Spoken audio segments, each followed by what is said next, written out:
Hello students, आज हम data independence को पूरी डिटेल में पढ़ेंगे, अच्छे से पढ़ेंगे और इसे अच्छे से समझेंगे। The ability to modify a schema definition in one level without affecting a schema definition in the next higher level is called data independence. Data independence मैं आपको बताता हूँ कि एबिलिटी टू मॉडिफाई मतलब डाटा के स्ट्रक्चर को modify करने के लिए कितनी क्षमता होती है, हम उसे कितना डिफाइन कर सकते हैं। Affecting a schema definition in the next higher level, किस लेवल तक हम उसे ले जा सकते हैं, मॉडिफाई करेंगे, ठीक है, उसे हम डाटा इंडिपेंडेंस कहते हैं। Data independence is one of the main advantages of DBMS। ये एक मेन एडवांटेजेस है DBMS का। इसके टू टाइप्स हैं, physical data independence, logical data independence. ये इसका एक डायग्राम है, आप इसके थ्रू समझ सकते हैं कि ये किससे रिलेट कर रहा है। तीनों एक दूसरे से रिलेट कर रहे हैं, ठीक है।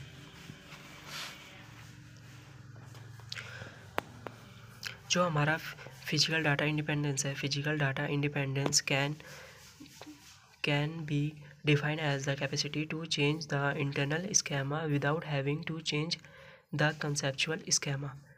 If we do any changes in the storage size of the database system server, then the conceptual structure of the database will not be affected. It is the ability to modify the physical schema without causing application programs to be written. Physical data independence is used to separate conceptual level from the internal level. It अगर at the logical interface level, मैं आपको ये simple form में बताना चाहता हूँ कि physical data independence क्या है, किस लिए हम यूज़ करते हैं, क्यों। अगर हम फिजिकल लेवल में कोई चेंज कर रहे हैं, ठीक है, तो उसका इफ़ेक्ट लॉजिकल लेवल में नहीं पड़ना चाहिए, क्योंकि वो हमारा फिजिकल इंडिपेंडेंस कहलाता है। देखिए, जैसे कि हमारा ये है, हम इसमें फिजिकल कोई चेंज कर रहे हैं, ठीक है, हम इसमें चेंज नहीं कर सकते, इसमें चेंज कर सकते हैं हम कुछ भी, इसमें चेंज नहीं कर सकते, ठीक है, क्योंकि हमारा फिजिकल है। फिजिकल में हम कुछ भी चेंज कर सकते हैं, बट लॉजिकली कुछ चेंज नहीं कर सकते। यही हमारा फिजिकल डाटा इंडिपेंडेंस कहलाता है, ठीक है। और अब हम पढ़ते हैं logical data independence. Logical data independence is the ability, मैं आपको पहले डेफिनेशन पढ़ के बता देता हूँ, फिर मैं इसे समझाऊंगा, ठीक है। It is the ability to modify the conceptual schema without causing application program to be rewritten. Logical data independence refers characteristics of being able to change the conceptual schema without having to change the external schema. देखिए, इसे देख सकते हैं, आप समझ सकते हैं कि इसमें क्या है। अगर हमने लॉजिकल लेवल में कोई चेंज कर रहे हैं, ठीक है, तो उसका इफ़ेक्ट एक्सटर्नल लेवल में नहीं पड़ना चाहिए, क्योंकि वो हमारा लॉजिकल इंडिपेंडेंस कहलाता है, ठीक है। लॉजिकल चेंज मतलब कॉलम में चेंज करना।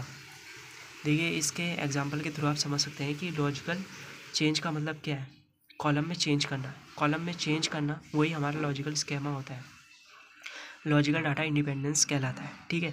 और फिजिकली कुछ चेंज करना रो में, वो हमारा फिजिकल डाटा इंडिपेंडेंस कहलाता है, ठीक है। मैंने आपको ये पूरा प्रॉपरली डिफाइन करके बताया है, इसे आप देख सकते हैं, समझ सकते हैं, ठीक है। इस वीडियो को थोड़ा पॉज करके आप आराम से नोट्स बना सकते हैं, समझ सकते हैं। अगर आपको कोई भी इशू या प्रॉब्लम है, अगर आपको ये वीडियो समझ में नहीं आई, तो आप मुझे कमेंट करके बता सकते हैं, मैं ये फिर से बनाने की कोशिश करूँगा। आप प्लीज़ सब्सक्राइब कर देना चैनल को, लाइक कर देना, शेयर कर देना, क्योंकि मैं आगे और वीडियो बना सकूँ, कि मुझे पता चल सके कि ये वीडियो कैसी थी, ठीक है। थैंक यू, सब्सक्राइब करें चैनल, थैंक यू।